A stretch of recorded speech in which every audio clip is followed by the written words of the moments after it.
It is year 1960 in the city of Phoenix, Arizona. Our protagonist, Marion, is in a hotel room with her lover, Sam, who is making his regular visit to Phoenix to spend time with Marion. However, Sam is reluctant to get into a serious relationship with Marion, because he is still finalizing his divorce, which renders him penniless, because he has to pay a large sum of alimony to his ex-wife. Seeing Marion's disappointment, he promises that they'd find some way to make their relationship work. When Marion arrives to work right after, which is at realtor's office, her boss walks in with an arrogant investor, who recklessly hands the company $40,000 of cash. He wants to purchase a house as a wedding gift for his daughter.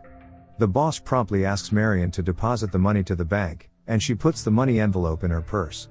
Marion then asks her boss if she can take the rest of the afternoon off, and that she was not feeling well. Her boss grants her request, and she'll go put the money on the bank before going home, and this is where the story gets interesting. Instead of going to the bank, Marion goes home to pack her things, before she ultimately decides to steal the money, and driving away from the city. Well, you heard that right, Marion is running away with the cash, and plans to use it to build a life with her lover Sam. Headed for the town where Sam lives, Marion drives out of the city as fast as she could, and keeps on driving through the night. At some point, she pulls over out of exhaustion, and falls asleep by the side of the road. She is woken up by an officer standing outside her window. Of course, Marion, who is carrying around the $40,000 she stole from her company, is acting palpably nervous. Have I broken any laws? No, ma'am. Then I'm free to go. This seems to raise the officer's suspicion, but the officer lets her go. The officer ends up following her into town.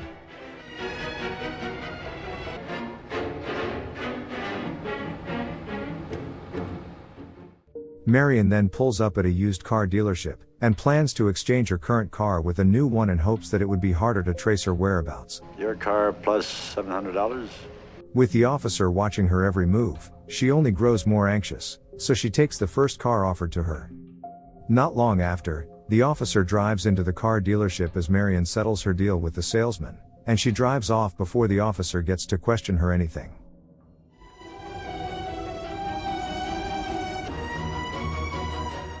Marion keeps driving through the night until she nears the city where Sam the lover lives. A rainstorm forces her to pull up at the nearest motel called Bates Motel, where she would stay for the night. Nobody seems to be guarding the motel, but she sees a silhouette of a person inside a house across the lot. She honks her car, until a young man exits the house and walks up to her. Gee, I'm sorry I didn't hear you in all this rain. He welcomes her into the lobby, and Marion learns that she is the motel's only guest for the night. The young man then gives her a small tour of the motel room, and introduces himself as Norman Bates. Not only that, he even extends his hospitality by asking her to join him for dinner tonight. He then leaves her to get settled, and says he'll return once dinner is ready. Now that Marion is alone, she decides to hide the money between the pages of a newspaper, and tucks it on the nightstand. Right when she overhears a voice yelling in the distance. Marion learns that Norman's mother forbids Norman from bringing strange young girls into the house. It's raining out. It's because they disgust me. You understand, boy? When Norman heads back into the motel, they end up having dinner in the parlor next to the lobby. Norman tells Marion that he's passionate about taxidermy, and that his mother is his best friend, despite the fact that his mother is mentally ill and that she yells at him a lot. Hearing this, Marion casually suggests that he put her in a mental hospital, but Norman's demeanor suddenly changes. A madhouse? We all go a little mad sometimes. Haven't you? Possibly feeling weirded out, Marion excuses herself and returns to her room. Now that Norman is alone, we are now assured that he is a little creep because apparently, he has installed a peephole in the wall that allows him to see straight into Marion's room.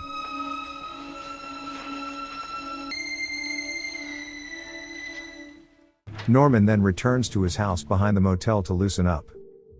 Later on, the clueless Marion decides to take an evening shower, right when this happens.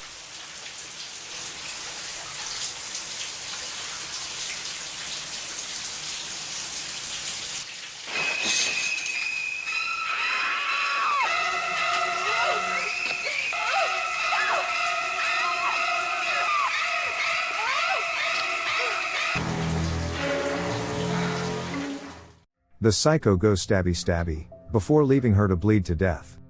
We can hear Norman screaming in shock and fear from the house across the lot. Mother, oh God, mother, blood. Norman rushes into the motel, and is mortified to find Marion lying dead. However, instead of reporting this to the police, he decides to clean up the crime scene.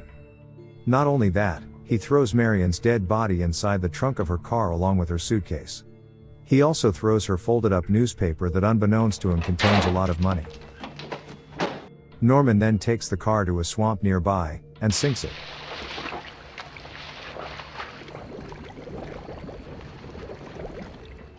A week later, Marion's sudden absence is starting to worry everyone including her sister, Lila.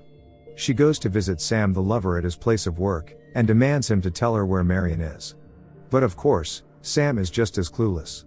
It turns out that Lila has hired a private investigator named Arbogast to find her sister. He confirms Marion is suspected of having stolen $40,000 from her employer. After making sure that Marion isn't in the shop with Sam, Arbogast goes around town in case anyone has seen Marion. During his search, he stumbles upon Bates Motel, and meets none other than Norman Bates himself. Norman obviously denies ever having a visitor for the past few weeks. Marion Crane's a real name. Could have registered under a different one. And do you mind if I look at your book? No. Unable to say no, Norman lets Arbogast check the guest book, and finds a guest named Marie Samuels, whose handwriting is an exact match as Marion's. Norman grows nervous and tries reasoning that it's hard to keep track of time, and that he tends to forget people who pass through here. He then makes up a story about Marion staying the night, and then leaving very early in the morning. Which morning was that? The next morning. Seeing Norman's strange demeanor, Arbogast grows suspicious and asks to check all 12 cabins. He then sees a figure standing by the window, and Norman is forced to admit that it is his mother. The detective proceeds to ask Norman if he could speak with the mother, but Norman refuses. Would I need a warrant for that too? Sure. Hearing this, Arbogast relents, and leaves. He then makes a phone call to Lila, to inform his recent meeting with Norman Bates, and the new information he received from the encounter. He informs Lila that he believes Norman had a sick old mother, and the mother saw Marion and talked to her. He then tells Lila that he's going to return to Bates Motel to question the mother, and he'll ring her again in an hour.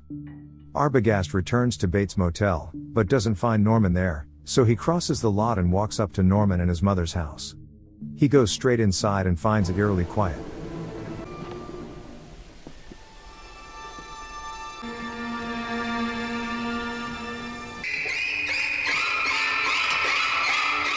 Arbogast falls off the stairs and gets stabbed to death. Back in town, Lila and Sam are getting impatient waiting for Arbogast to call them again. Sam tells her to stay put while he goes to Bates Motel himself to check things out. Not long after, he returns only to inform Lila that he couldn't find Arbogast nor Bates, only that he saw a sick old lady by the window. He assumes that Arbogast must have left in a hurry, and is probably on his way to check out a new clue in his investigation. Lila finds this hard to believe, so the two decide to go see the town sheriff to ask for help. However, the sheriff merely dismisses their worries, and decides to call Norman to assure them that everything is alright. After the phone call, the sheriff informs them that according to Norman, Arbogast left right after getting a clue about Marion's whereabouts and never returned. Lila finds this odd, because she remembers Arbogast saying that he wanted to speak with Norman's mother. Hearing this, the tired sheriff finally tells them that Norman Bates' mother is dead, and buried for the past 10 years. Mrs. Bates killed her lover after finding that her lover was married before committing suicide, and Norman found them dead together in bed. Learning that Norman Bates' mother is supposedly dead surprises Sam, because he swears that he saw an old woman by the window of a house behind the motel. Back at Bates Motel, we see Norman enter his house, and it appears that he is arguing with his mother. No, I will not hide in the fruit cellar. Norman decides to hide her mother in the cellar despite her protests. He is afraid that the police are going to come after her for murdering two people. Put me down, I can walk on my own. A few days pass, and we see Lila and Sam walk up to the sheriff in hopes he will give them an update. The sheriff informs them that he made a visit to Bates Motel, but finds nothing amiss. He assures Sam once more that Norman lives alone, and that Sam must be hallucinating. After they part ways with the sheriff, Lila and Sam decide to investigate Bates Motel on their own. They come up with a plan to disguise themselves as a married couple, and they will stay at the motel for the night while they secretly go investigate. Norman welcomes them and helps them check in when they arrive, and watches in suspicion as they walk into their assigned room. After making sure Norman isn't around, Lila and Sam enter room number 1, which was the room Marion stayed at according to Arbogast.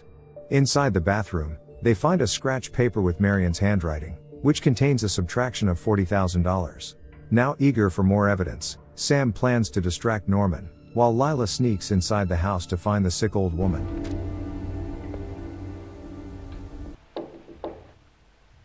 Mrs. Bates? She investigates the rooms, while Sam holds a conversation with Norman.